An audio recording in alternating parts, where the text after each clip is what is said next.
I'll say this though. I don't go with this theory. Kyle can make anybody good. That's not true. That's not At true. quarterback? I don't think he can make anybody good. I Okay, think he there can we make. now we disagree. Boom, we Do found you it. think he can Let's make talk anybody about it. good? He didn't. Let's talk about Jimmy, it. I Yeah. thought Jimmy was horrible. Now they went to the Super Bowl with Jimmy, but I mean, you know what I'm saying? Eventually people adjusted, and then it was game over. I think he gets. I think he knows when to get off. You know, I think Jimmy was going to be bad. He was bad with the Raiders. He was going to be bad with the Niners. Kyle knew that, and he's like, I gotta get off.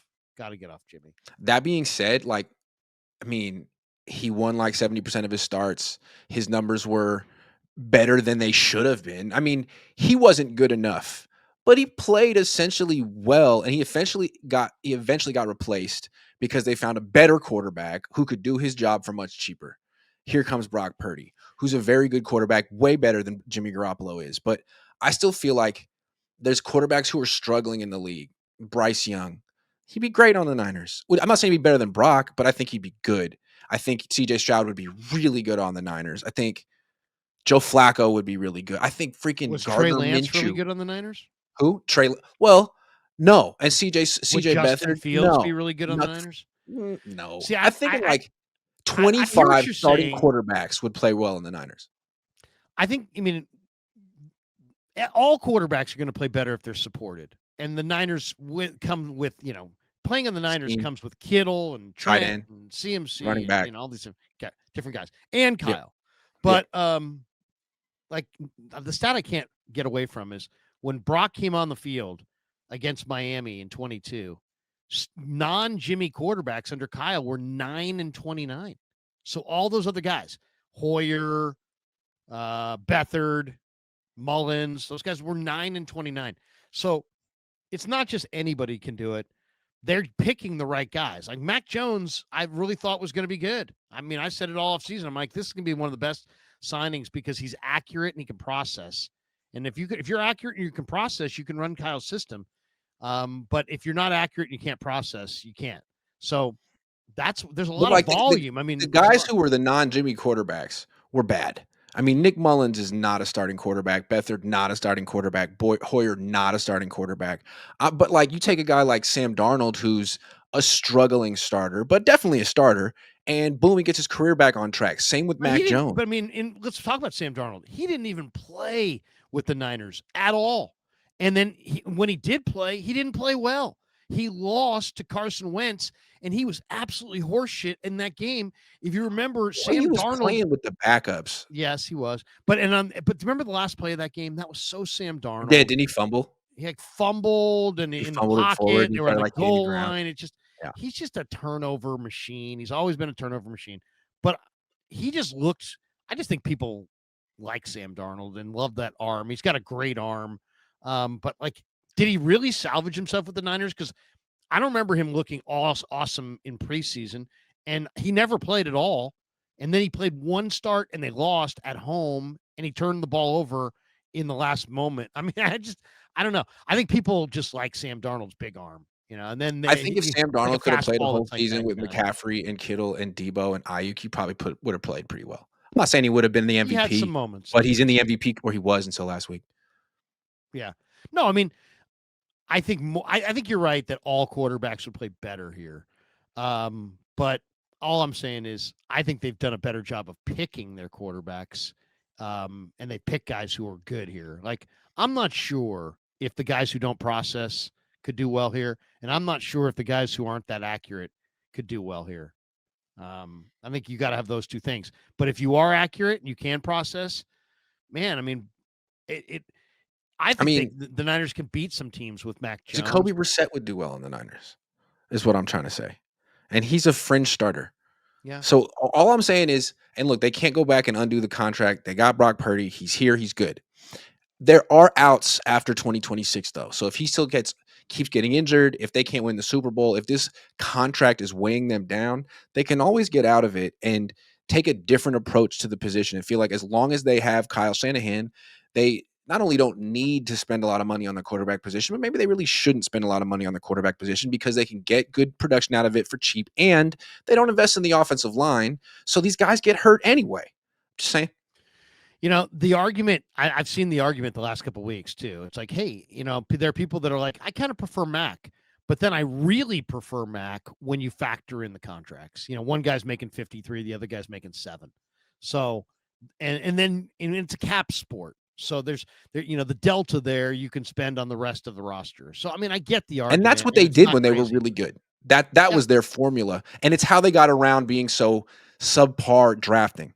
Well, that's how Seattle won their ring, right? They won with Russell on the rookie deal, and that's how that's kind of a formula for how teams want to try to win. Get a quarterback on a rookie deal, and grow it up around him. That's what the Bears are trying to do right now with Caleb and Ben Johnson, and yeah, I mean that's what the Commanders are trying to do with Jaden Daniels. But I mean, it's hard to do because it's hard to get that young quarterback who's also mature enough. The Niners seem like they had the That's why I'm perfect saying combination. don't draft a guy. Just Yeah. sign a guy who was a first round pick, labeled a bust, been on a bad team, bring him here, give him George Kittle and Christian McCaffrey and Kyle Shanahan. Watch them I do know, but well. let's just say this. I think you're discounting Brock Purdy. Here's why. When Brock Purdy left Iowa State, Matt Campbell, the great head coach who brought him there, stayed. And yet, the year after Brock Purdy left there, they'd gone to the Fiesta Bowl with Brock Purdy. They went 1-9 in conference the year after Brock Purdy. So I'm just saying, Brock Purdy He's meant a a lot very to good Iowa State, quarterback. and he's meant a lot to the Hell Niners. of a quarterback. But the thing about Brock, he's a very good quarterback. Let's call him a B plus / A minus. When he was on his rookie deal, he was an A plus plus quarterback because that contract was a cheat code. I mean, no one was outperforming their contract at quarterback like he was. Now the best he can do is live up to it. And that's pretty much what you could say about most quarterbacks getting paid this much. And the Niners have this uncanny ability to get quarterbacks to outperform their contract when they're making 4 million a year. It's quite an asset. And they don't tap into it enough, in my opinion. They're so eager to spend at this position when I think they don't have to. But if they want to, it's their money. I can't tell them what to do. Yeah, I mean, I'll look at it this way. I kind of see Brock Purdy as a very, very safe quarterback to build around. I think he's a lot like Hurts. If you can, he's a leader. He's dependable. Are there better quarterbacks? Yeah, yeah. But and can he do it by himself? No. But he is a really strong leader, a really athletic, versatile, tough quarterback. And if you can just build that fortress of an offensive line and build up your defense and get them a few weapons, I think you're going to win rings. The Eagles have proven it. They've already won a ring. The Niners have almost proven it. They've gotten really close, but I think that's the formula they're looking at. I think that's what they should look at. The Eagles have a way better offensive line, a way better defense. But man, if you could give Brock Purdy a fortress up front and a much better defense, I think he's going to win a ring. I really think he's good enough. But I hear what you're saying because it does seem like in a cap sport, it's really hard to win with the quarterback making 50 million. You're going to have to, let's just say this. If they're going to pay Brock that money, Lynch has to miss fewer than 18 times in the first 3 rounds over 9 drafts. You Because I got to keep saying, get like, in okay, those like the drafts. Rams did it, right? The Rams had the reset. The Rams rebuilt through the draft. Yeah, well, the Rams have less need. Like the Rams are really good at drafting. They got Yeah. Puka Nakua and all these guys in like a 2 or 3 year span. You guys haven't had a great draft since 2019. So Yeah. maybe that'll work for you. It just seems to me like you said, it's so hard to build a great roster when you're spending so much money on one player. The cheat code, if you can do it, is to not spend on that position. If you cannot spend on that position, all of a sudden you can spend everywhere else. Drafting doesn't matter as much. And if you can still get high level play from that position without spending for it, I mean, that's when you build a team that's special. That's They've what they did. never had this kind of flexibility before. I mean, if there was some sentiment of agreeing with you inside their organization, now would be the time to go for it because you got a quarterback that can run your system, who's got stature, who's only 27. Mac Jones is going to play for the next 10 years. He's going to play in the NFL for the next 10 years. Okay, so you got him on your team right now. And if you want to, he's making $7 million. You could probably sign him to a nice, reasonable 2-year, $15 million extension or 2-year, $20 million extension and have him under contract for the next 3 years and try to trade Brock Purdy. I don't know what Purdy would fetch you, but you could do that right now. If you had the conviction that, man, Jones can do it, well, why not go? You can save all kinds of cap room if you really believe that he can do it. Other people say, you know what, Jones has some limitations. Now, I can see those limitations as far as a runner. I guess the question, it's more of a kind of a philosophical debate. Do you believe in 2025 that a non-mover, because that's what Jones really is, he's a pocket passer. He's like Jared Goff. Can a non-mover win the Super Bowl in 2025? Can a non-moving quarterback? I mean, Can how many Jared rushing yards Goff? does Matthew Stafford have this year? Yeah, 0? I would consider him a non-mover. Yeah, I mean, he's the front runner for the MVP, and he already He's won got a one really Super Bowl a special couple years arm, ago. though. I mean, I'm not saying Mac Jones is Matt Stafford, but he did Yeah, beat him this year. yeah, I think you can do it. I don't think there's one way you have to play the position. And yeah, that's a limitation for Mac. But like, doesn't Brock have limitations too? He's a little bit smaller. He's not as durable as Mac Jones. He misses games. Hell of a player, but everyone has limitations. yeah. I mean, Burrow's out. I mean, Burrow's a hell of a player, but he's been out, with this injury all year. So True, yeah, I mean, and I think Burrow could probably do it. But I mean, just saying, you got to be really, really good. very good, And and you got here's to the be on other a thing. good team. Yeah, I mean, Burrow's got Jamar Chase and Jaden Higgins, or Jaden and T Higgins. You got to have some weapons. I mean, that's the other thing. I don't know if the Niners have the weapons that they need right now. And coming back full circle to the start of this show, can a quarterback win a Super Bowl without mobility? Can Brock Purdy win a playoff game without mobility? Because I think that's what we're going to see from Brock the rest of the season is 90% Brock, and where that 10% is missing is the burst, the 10-yard split that made him special. I mean, you could argue that's his most special trait, the 10-yard split. Physically, Yep. physically. It's not his arm. It's not his build. It's that.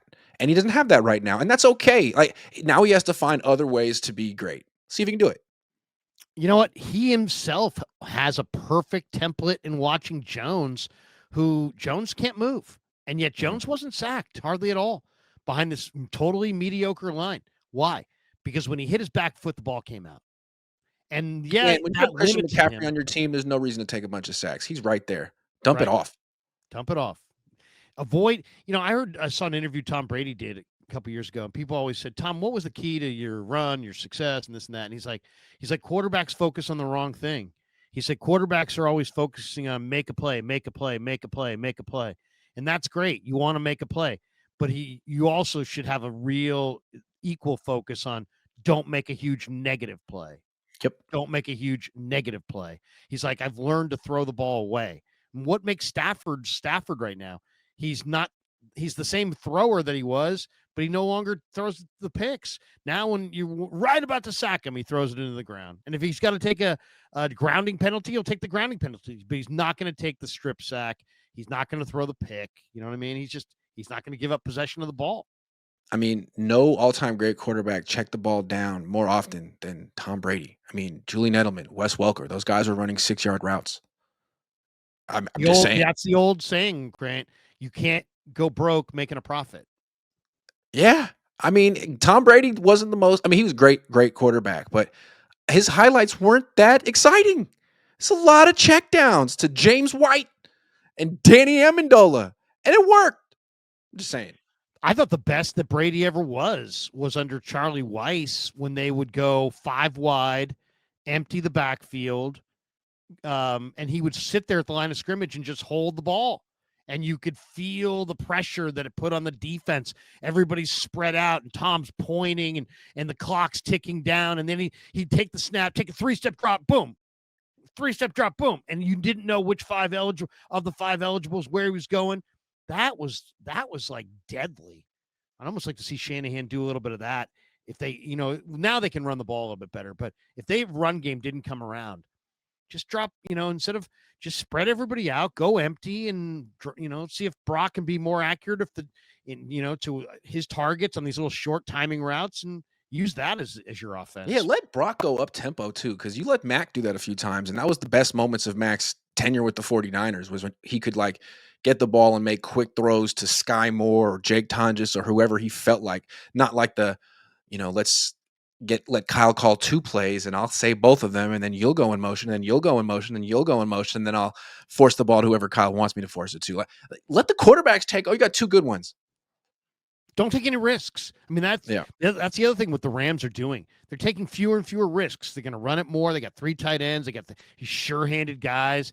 They're not going to take any risks. Heck, when we saw Baltimore, Grant, go into or Kansas City go into Baltimore and beat the Ravens in the playoffs a year ago or whatever it was, 2 years ago, they basically just took everything away from Baltimore because they're just like, you know what? We got a great interior offensive line. We're just going to run. We're going to run Pacheco between the A gaps on first and second down. We're going to get to like 3rd and 3, and then we're going to just let Mahomes throw a stop route to Kelsey or whomever, and that's how we're going to drive. We're not going to take a 7-step drop. We're not going to take some big 5-step drop and sit back there and let the Ravens sack us and all these negative plays. Screw that. We're just going to run on first and second down, short, quick passing game. And the Ravens had no sacks. They made no impact, and they lost that game at home. You a few minutes ago compared Brock Purdy to Jalen Hurts, and there are some similarities there. One of the things that makes Jalen Hurts unique, though, is that he doesn't turn the ball over. With the exception of 2023 when he threw 15 picks, this year he has 1. Last year he had 5. 2022 he had 6.